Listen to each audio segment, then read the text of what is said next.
Selamat siang, sahabat Srikanis TC. Apa kabar hari ini? Saya selalu berharap sahabat Srikanis TC tetap jaga diri, jaga kesehatan, tetap di rumah aja. Jangan lupa 3M ya, mencuci tangan dengan sabun dan air mengalir, kemudian menggunakan masker, kemudian dan juga menjaga jarak ya, jaga jarak. Bukan kemudian tidak mau komunikasi, tetapi jaga jarak kaitannya dengan fisik begitu ya. Baik, sahabat Srikanis TC, terima kasih banyak selalu setia belajar bersama dengan kami di mata pelajaran prakarya kewirausahaan aspek rekayasa. Rekayasanya kita adalah desain grafis. Nah, di pertemuan kali ini kita akan melanjutkan materi yang sudah kita bahas sebelumnya. Tema besar kita adalah tentang fotografi. Bukan berarti kemudian kita akan fokus kepada fotografi secara detail dalam artian nanti kayak menjadi fotografer profesional, tetapi lebih kepada pengantar fotografi, begitu ya. Nah, harapannya dengan adanya pengantar ini, sahabat Srikanis TC bisa eksplorasi jauh lebih luas tentang fotografi. Nah, di pembelajaran kita fokus nantinya sebenarnya adalah foto produk. Bagaimana sahabat Srikanis TC kan sudah berhasil nih membuat merchandise. Nah, kemudian bisa membuat foto produknya, ya, foto hasil dari produk yang dihasilkan sahabat sendiri. Nah, di pembelajaran sebelumnya, sahabat Srikanis TC juga sudah belajar tentang fotografi bagian apa? Iya, mengenal teknik-teknik fotografi. Yuk kita cek kembali, kita lihat kembali di Google Classroom, ya. Yuk kita cek di Google Classroom, sahabat semua. Saya ambil contoh di kelas 11 MIPA 5, ya. Ya, gitu aja, biar lebih mudah, lebih dekat, ya. Oke. Sahabat Srikanis TC sedikit menambahkan, jadi dalam Google Classroom saat ini, di Google Classroom saat ini sudah dipetakan per bagian, ya. Selama ini, mohon maaf nih, sahabat Srikanis TC mungkin ada kesusahan, Pak, sulit banget ya golek bahasa Jawanya, nyari bahan-bahan pembelajaran mata pelajaran secara umumnya. Nah, ini sudah digolongkan sesuai dengan porsi masing-masing. Nah, kita fokus saja di mata pelajaran prakarya dan kewirausahaan. Nah, di pembelajaran sebelumnya, tema besar kita tentang fotografi, kita sudah belajar tentang teknik-teknik fotografi, begitu ya. Nah, teknik-teknik fotografi di sini sahabat Srikanis TC sudah belajar tentang apa itu zooming, kemudian teknik panning, teknik freezing, teknik makro, siluet, boom, field of view dan sebagainya. Ya.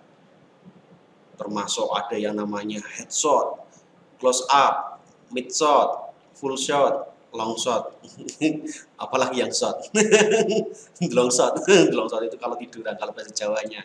Ya. Apalagi brosot. Brosot itu nama daerah di Kulon Progo, ya. Nah, kemudian juga sahabat Srikanis sudah belajar tentang sudut pengambilan gambar, ya kan? Ada bird eye, berarti memfoto seakan-akan melihat dari matanya si burung, berarti kan di atas nih, bird eye. Kemudian eye level, berarti kita memfoto dengan kondisi sejajar dengan mata kita. Kemudian ada frog eye, foto, jadi kita harus benar-benar nungging atau kemudian posisinya harus benar-benar tiduran untuk memfoto seakan-akan matanya adalah si mata katak. Ya, ada 3. Kemudian di antara bird eye sama eye level sebenarnya ada high angle. Ketika sahabat Srikanis ketika menggunakan teknik foto selfie, high angle biasanya kayak gini ya, agak miring sedikit. Tujuannya apa? Biar lebih luas. Kemudian juga ada low angle, foto Kalau sahabat biasanya foto di posisi lutut, ya lutut, bahasa Jawanya dengkul. Nah, dari dengkul memfoto, jadi kesannya lebih memanjang gitu. Jadi kalau kita memfoto dari bawah itu kesannya lebih memanjang. Nah, sahabat Srikandis sudah mempelajari itu dan sudah praktek. Ya, ini mohon maaf nih, saya tidak akan menunjukkan yang ini. Saya tidak membahas yang belum mengumpulkan, tapi lebih kepada yang belum mengumpulkan ya mohon segera dikumpulkan. Yang penting sahabat Srikandis ngerti nih. Nah, ini contoh ini yang menarik nih. Contoh ini ya. Contoh tugas sahabat Srikandis kemarin sudah mengumpulkan foto, satu foto, kemudian juga mengomentari ini sebenarnya foto tekniknya apa. Nah, ini contoh dia mengomentari foto ini termasuk kategori menggunakan sudut pandang high. Oke. Ada lagi, saya contoh aja ini. Nah, kalau sejajar berarti posisinya si tempat pensilnya ini posisinya lurus. Wah, ini luar biasa nih, fotonya endorsan ya, memfoto kotak pensil dengan background itu materi Google Classroom praktik sudut pandang. Luar biasa, terima kasih ada Nina ya, terima kasih. Ini low, oke, kategorinya low karena memang lebih di bawah A level itu. Oke, seperti ini juga low. Oke, good. Nah, sahabat Srikandis sudah punya kemampuan untuk menyebutkan sudut pandang mana ya, antara bird eye, high angle, eye level, low angle, sama frog view ya. Berarti sebenarnya kalau dijumlahkan ada 5 sudut pandang. Oke, sip.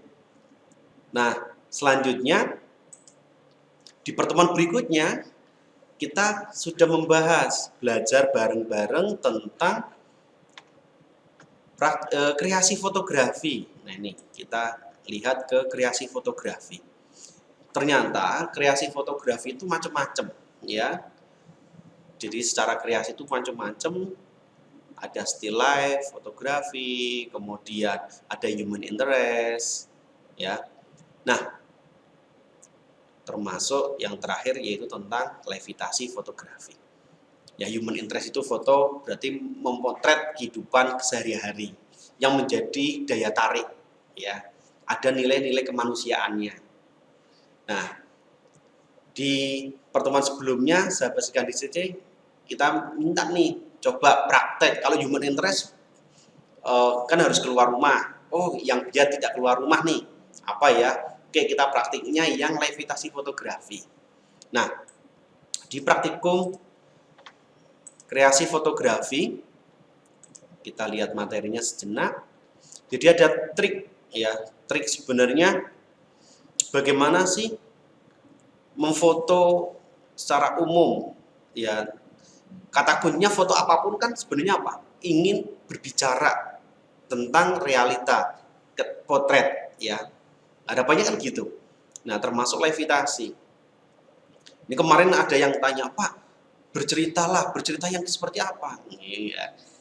Kata kuncinya kan semua foto itu bercerita, sahabat ya. Semua foto itu bercerita, ya otomatis bercerita tentang ini mau apa nih? Misal, ini contoh.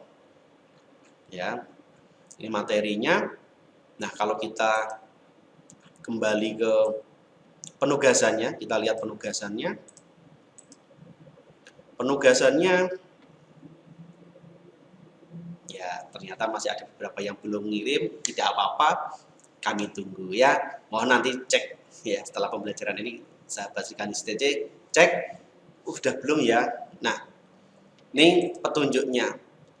Jangan sampai yang namanya pembelajaran itu ya cuma nyuruh tapi tanpa mempraktekkan. Nah, kami berusaha. Walaupun kami juga belum tentu sempurna dalam proses praktek, kami juga berusaha. Nah, kata kuncinya ketika kita levitasi, foto levitasi itu memang sebenarnya harus kita bisa membedakan antara levitasi yang namanya adanya kondisi melayang, ya, sama jump shoot. Jump shoot itu benar-benar lompat. Walaupun betul, walaupun ada beberapa foto levitasi yang dihasilkan sebenarnya dengan teknik lompatan. Tetapi beda sesungguhnya. Apa sih bedanya? Misal salah satunya, levitasi itu kondisi memang sudah memposisikan pose sebelum melompat. Begitu. Nah, kemudian bisa juga nih kondisinya ketika posisinya misal, mohon maaf, rambut tidak kemudian terangkat gitu ya, atau kemudian posisi kaki tidak nekuk ya. Kalau nekuk kan kelihatan banget itu lompat gitu ya. Kemudian disarankan memang teknik fotonya menggunakan sudut pandang low angle, sehingga apa? Ada kelihatan batas antara lantai dengan si objek ya. Jangan sampai kemudian lurus. Kalau lurus nggak ada bedanya ya kan, kesannya malah foto tempel.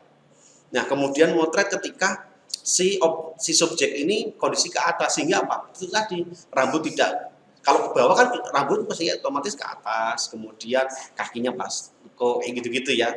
Kemudian buatlah cerita. Dalam artian apa? Ini ada makna atau pesan apa yang ingin disampaikan dari sisi foto itu. Nah, contoh seperti ini. Ini saya menggunakan, ini foto sendiri sebenarnya, sahabat Srikandis TC. Saya menggunakan handphone, kemudian handphone saya sandarkan di tripod. Sebenarnya bisa juga sih pakai batu atau apa gitu ya, tapi kan kalau batu kan kasihan lecet. Saya waktu itu menggunakan tripod, kemudian saya gunakan posisi ya low angle. Ini malah sebenarnya bukan low angle lagi, sebenarnya front view ya, karena posisinya benar-benar si handphone nempel di tanah begitu. Kemudian agak sedikit ke atas, ya kan. Kemudian saya menggunakan timer karena saya memfoto sendiri. Saya gunakan timer yang cukup untuk saya memencet timernya, kemudian saya lari dan pose gitu. Saya biasanya menggunakan timer 3-5 detik gitu. Nah, begitu sudah siap timer, kemudian lari sedikit gitu ya, kemudian berpose lah, siap gitu. Nah, di sini yang kemudian kita bisa amati posisi kaki lurus gitu ya, lurus dalam artian lurus di bawah, jadi kesan melayangnya ada, gitu. Untung rambutnya pendek, jadi nggak kelihatan terurai. Ya, pesan yang ingin kita ceritakan adalah feel free ya, bebas berekspresi, tetapi tetap sopan gitu ya, tetap jaga norma kayak gitu. Ini contoh. Pastinya sahabat Srikandis itu, itu belum sempurna dan sebagainya. Iya, namanya juga dalam taraf belajar. Kita bareng-bareng belajar, ya, kayak gitu. Nah, sahabat Srikandis TC sudah banyak nih hasil karyanya, bagus banget. Saya apresiasi, terima kasih banyak yang sudah mengumpulkan, yang belum kami tunggu. Idenya menarik, serius. Asik-asik aja sih lihat apa ya. Nih gak usah lihat satu persatu ya. Tapi intinya keren. Hasil-hasil yang sudah dikirimkan itu keren. Pak, boleh nggak repost? Yang penting itu karya pribadi, nggak ada masalah. Ya, misal itu fotonya baru kemarin atau sudah lama, tetapi itu memang benar-benar hasil karya pribadi, jauh lebih membanggakan. Ya, daripada kemudian foto ngambil dari internet. Mohon maaf, sayang sekali. Gitu ya. Oke, ini materi di pekan lalu.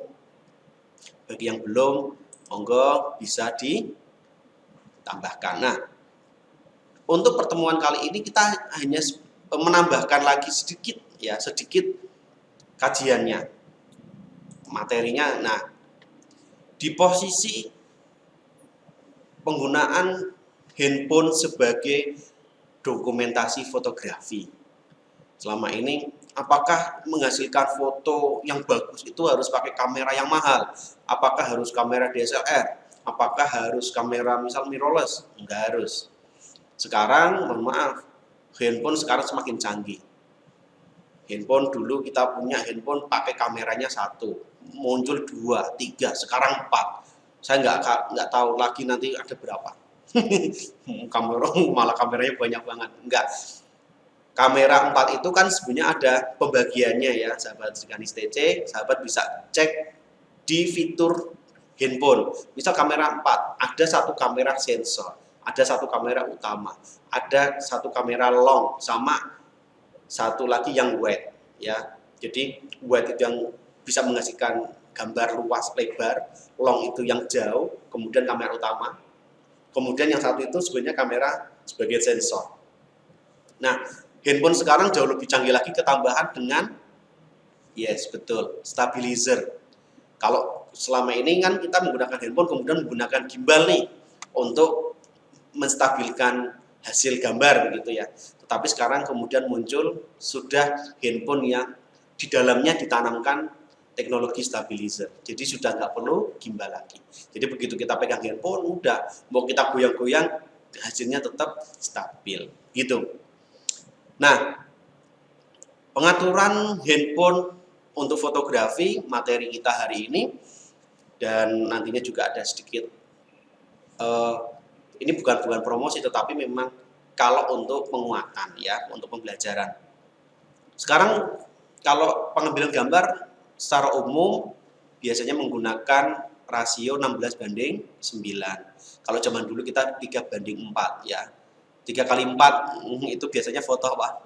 Iya, pas foto. 3x4 gitu ya. Nah, sekarang sudah menggunakan 16:9.